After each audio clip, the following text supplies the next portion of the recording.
আহিছে না নাই হেল্ল' আহিছে নাই লাগিছে কি নাই চোৱাচোন নাই নেটৱৰ্ক পোৱা নাই লাগিছে নমস্কাৰ সকলোকে নমস্কাৰ এইটো আন্ধাৰ আন্ধাৰ কেলে লাগিছে ইমান ভাইটিয়ে এইটো পোহৰ কৰি দিয়া নাই নাই নাই তাত নলগাব এইটো পোহৰ কৰি দিয়া আৰু নোৱাৰি নেকি আৰু পোহৰ কৰিব নমস্কাৰ আপোনালোক সকলোকে নমস্কাৰ জনাই সেৱা জনাই আৰু মোৰ বন্ধুসকলক মোৰ মৰম জনাই আজিৰ লাইভ এটালৈ আহিছোঁ আজিৰ লাইভটোৰ বিষয়বস্তু হ'ল যে জুবিন গাৰ্গৰ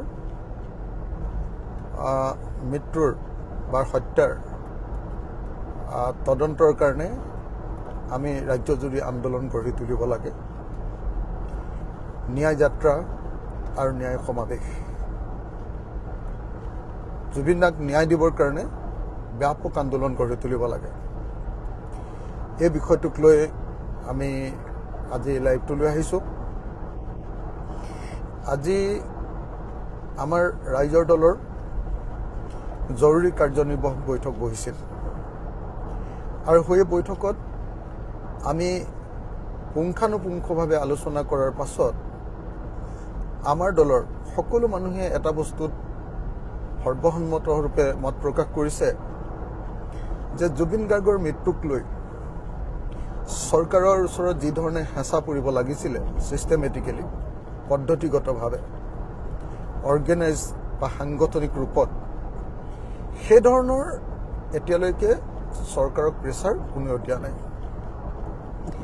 অথচ চৰকাৰে অৰ্গেনাইজড ৱেত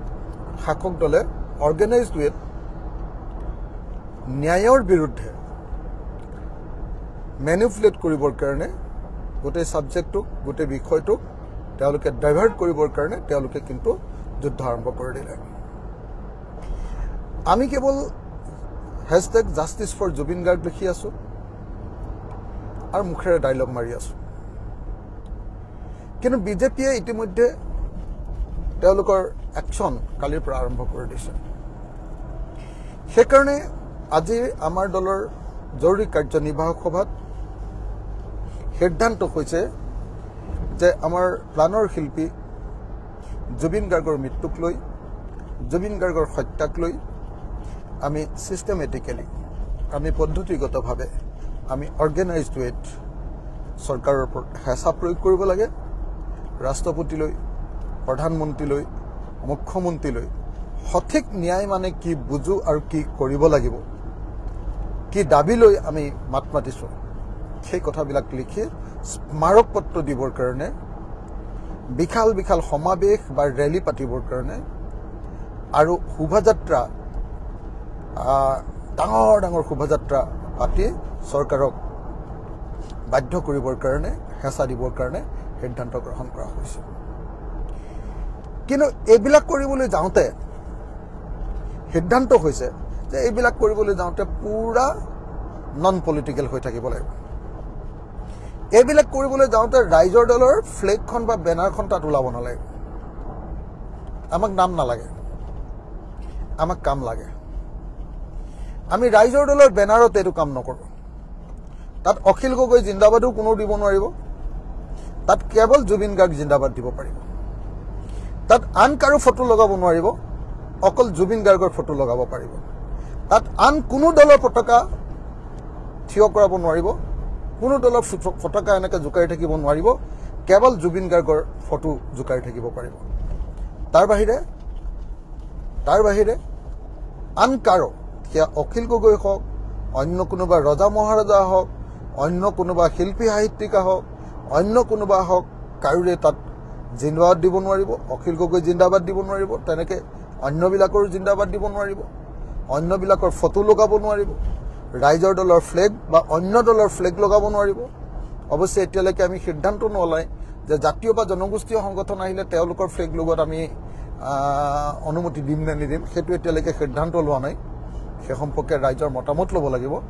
আপোনালোকেও জনাব পাৰে যে ৰাজনৈতিক দলক আমি কাকো ফ্লেগ লগাব নিদিওঁ ৰাজনৈতিক দলৰ নামত কোনেও বেনাৰ লগাব নোৱাৰিব বেনাৰ আৰু ফ্লেগ কেৱল জুবিনদাৰ ফটো আৰু জুবিনদাৰ ন্যায় দাবী কৰা শ্লোগান অকল এইটোৱে হ'ব পাৰিব ভাল হ'বনে বেয়া হ'ব আপোনালোকে কি ভাবে ৰাজনৈতিক দলৰ বেনাৰ দিলে বেয়া নহ'ব জানো গণ্ডগোল নহ'ব জানো মানুহে ৰাজনৈতিক প্ৰচাৰ কৰা বুলি নাভাবিব জানো কি ভাবে বাৰু আপোনালোকে মই আপোনালোকক সুধিছোঁ মোৰ বন্ধুসকলক যিসকলে এতিয়া লাইভত চাই আছে মোক মই আপোনালোকক সুধিছোঁ মই আপোনালোকক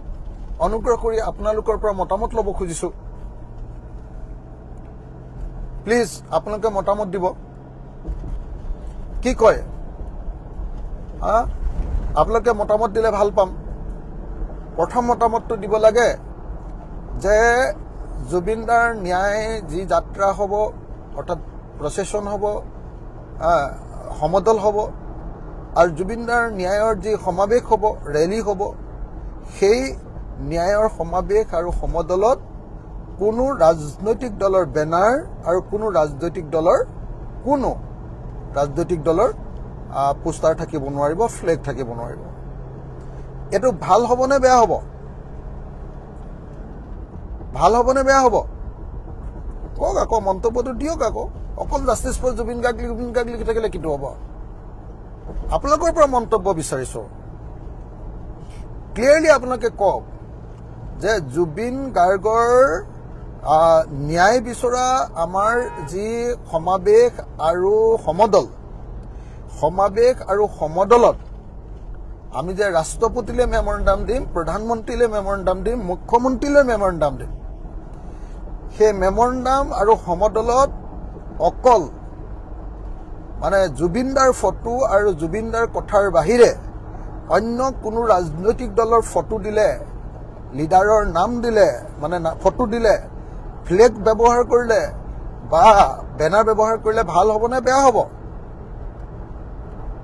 নিদিয়াই ভাল বুলি লিখিছে হয়নে এজনে লিখিছে এগ্ৰি ৰাইট সাজেশন বুলি এজনে লিখিছে ভাল হ'ব বুলি লিখিছে এজনে বহুত ভাল হ'ব বুলি লিখিছে ডেকা দিগন্ত ডেকাই কৈছে ভাল হ'ব মানে আমি বেনাৰ নিদিলে ভাল হ'ব নহয় জানো পল্লৱ বৰ্মনে লিখিছে ভাল হ'ব মানে বেনাৰ নিদিলে ভাল হ'ব নহয় জানো আজি যেতিয়া বিজেপি দলে তেওঁলোকৰ বেনাৰৰ তলত জুবিন গাৰ্গৰ কথাক লৈ লাংফাং আন্দোলন কৰিছে সেই আন্দোলনক লৈ গোটেই অসম জুৰি হাল্লা হুলস্থুল লাগিছে তেওঁলোকক সকলোৱে ঘৃণা কৰিছে তেওঁলোকক নিন্দা কৰিছে আমিও যদি কাইলৈ জুবিন গাৰ্গৰ নামত আন্দোলন কৰি যদি অকল নিজৰ বেনাৰ পোষ্টাৰ গাল উলিয়াও অখিল গগৈ জিন্দাবাদ ৰাইজৰ দল জিন্দাবাদ দিও ভাল হ'ব জানো কওকচোন এটাতো বেয়া হ'ব হয়নে নহয় গতিকে আমি বেনাৰ পোষ্টাৰ কোনো ৰাজনৈতিক দলৰ ব্যৱহাৰ নকৰোঁ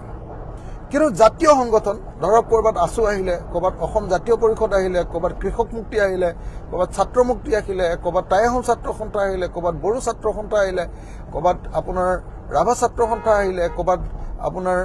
চুতীয়া জাতি ছাত্ৰ সন্থা আহিলে চাহ জনজাতি ছাত্ৰ সন্থা আহিলে তেওঁলোকৰ বেনাৰ শ্লোগানবিলাক থাকিব নে নাথাকে নে অকল মানুহ হিচাপে যাব নে তেওঁলোকৰ বেনাৰ পোষ্টাৰ থাকিব পাৰিব কোনটো ভাল দেখে আপোনালোকে কোনটো কৰিলে ভাল হয়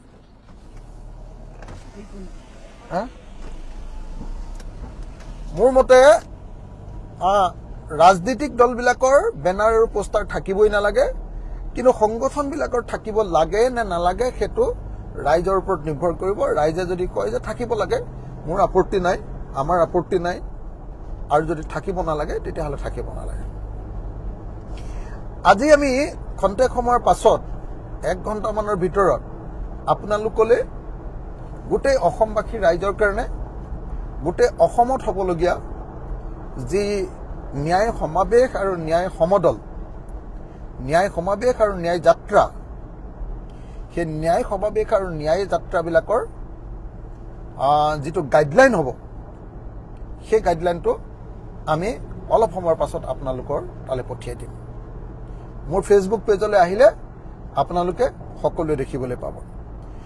তাত কোনো দলৰ নাম নাথাকে আৰু কোনো দলৰ নাম নাথাকি আমি খালি কেইজনমান যোগাযোগ কৰিবলৈহে আপোনালোকক মানুহৰ নাম দিম ফোনত যোগাযোগ কৰিবলৈ তাৰিখবিলাক দিবৰ কাৰণে হোৱাটছএপত যোগাযোগ কৰিবলৈ তাৰিখবিলাক দিবৰ কাৰণে যোগাযোগ কৰি যিসকলে আপোনালোকে জুবিন গাৰ্গৰ ন্যায়ৰ কাৰণে নিজৰ নিজৰ অঞ্চলত সমাৱেশ পাতিব খোজে আমাক যদি খবৰ দিয়ে তেতিয়াহ'লে মই বা অন্যান্য কেন্দ্ৰীয় নেতৃত্ব গুৱাহাটীৰ পৰা যাক যাক পাওঁ বুদ্ধিজীৱী লেখক শিল্পীটোতো কমেই তাৰপিছত আকৌ ৰাজনৈতিক ব্যক্তি যি জুবিন গাৰ্গৰ প্ৰকৃত হেৰি বিচাৰে ডাঙৰ ডাঙৰ শিল্পী প্ৰত্যেকটো জাগাৰ কাৰণে 5জন 6জন 10জন আমি লগত লৈ যাম গতিকে 5জন 6জন 7জন যেজন হওক আমি শিল্পীসকলক লগত লৈ যাম শিল্পীসকলক লগত লৈ যাম আৰু শিল্পীসকলে তাত গান গাব মই বা অন্য কোনোবা এজনে মানে কেন্দ্ৰীয়ভাৱে কাৰোবাক ভাষণ দিবলৈ দিব আপোনালোকৰ স্থানীয় অঞ্চলৰ পৰা এজন আমাৰ পিনৰ পৰা এজন বা আপোনালোকৰ স্থানীয় অঞ্চলৰ পৰা দুজন আমাৰ পিনৰ পৰা দুজন ইমানেই ভাষণ তাতকৈ বেছি ভাষণ নহয় 4-5জন গায়কে গীত গাব তাৰ মূল কথাকেইটা আলোচনা হ'ব মেমৰেণ্ডামখন পঢ়ি দিম কোনোবা এজনে পঢ়ি দিব মানে পঢ়ি দিম আৰু মেমৰেণ্ডামখন পঢ়ি দিয়াৰ পাছত আমি সেই মেমৰেণ্ডামখন লগত লৈ চৰকাৰৰ জৰিয়তে আমি কি কৰিম প্ৰশাসনৰ জৰিয়তে আমি সন্মানীয় ৰাষ্ট্ৰপতি মহোদয় সন্মানীয় প্ৰধানমন্ত্ৰী মহোদয় আৰু সন্মানীয় মুখ্যমন্ত্ৰী ডাঙৰীয়ালৈ আমি আমাৰ স্মাৰক পত্ৰ প্ৰদান কৰিম প্ৰত্যেকটো সমাৱেশ শান্তিপূৰ্ণ গণতান্ত্ৰিক আৰু অহিংস হ'ব কোনেও আন দলৰ বিৰুদ্ধে তাতে শ্লোগান নিদিব চৰকাৰৰ বিৰুদ্ধে শ্লোগান দিব কিন্তু আন দলৰ বিৰুদ্ধে শ্লোগান নিদিয়ে চৰকাৰৰ বিৰুদ্ধে শ্লোগান দিব কিন্তু আন দলৰ বিৰুদ্ধে শ্লোগান নিদিয়ে শান্তিপূৰ্ণ গণতান্ত্ৰিক হ'ব প্ৰত্যেকটো প্ৰচেছন বা প্ৰত্যেকটো ৰেলীৰ কাৰণে পাৰ্মিশ্যন ল'ব পাৰ্মিশ্যন মই আপোনালোকক এই কথাকেইটা ক'লোঁ খন্তেক সময়ৰ পাছতেই আমি আমাৰ মূল নিয়মাৱলী বা গাইডলাইন বা এছঅ'পি বা গাইডলাইন বা নিয়মাৱলী আপোনালোকৰ হাতলৈ দি দিম আপোনালোকে যিসকলে আপোনালোকে বিচাৰে যে জুবিন গাৰ্গৰ ন্যায়ৰ কাৰণে আপোনালোকৰ অঞ্চলত এটা বৃহৎ আন্দোলন গঢ়ি উঠিব লাগে এটা বৃহৎ সমাৱেশ হ'ব লাগে এটা বৃহৎ সাংস্কৃতিক সমাৱেশ হ'ব লাগে আপোনালোকে খবৰ দিয়ক আমি ডাঙৰ শিল্পীক লগত লৈ গুচি যাম কিন্তু তাত যিখন মিটিং হ'ব সেই মিটিংখনৰ খৰচ আপোনালোকৰ মানুহ যদি আনিব লাগে মানুহক যদি কিবা খুৱাব লাগে ৰাইজক দেই ৰাইজক খুওৱা বা ৰাইজক মানে সংগঠিত কৰাৰ কাৰণে যিটো খৰচ হ'ব সেইটো আপোনালোকৰ নিজৰ খৰচ হ'ব সেইটো আমি খৰচ দিব নোৱাৰোঁ কিন্তু কেন্দ্ৰৰ পিনৰ পৰা গুৱাহাটীৰ পিনৰ পৰা আমি আপোনালোকক খৰচ দিব নোৱাৰোঁ আমি আপোনালোকক কেক দিম মই বা অন্য কোনোবা বক্তা যাম সেইটো খৰচ আপোনালোকে দিব নালাগে আৰু লগত শিল্পী লৈ যাম সেইটো খৰচো আপোনালোকে দিব নালাগে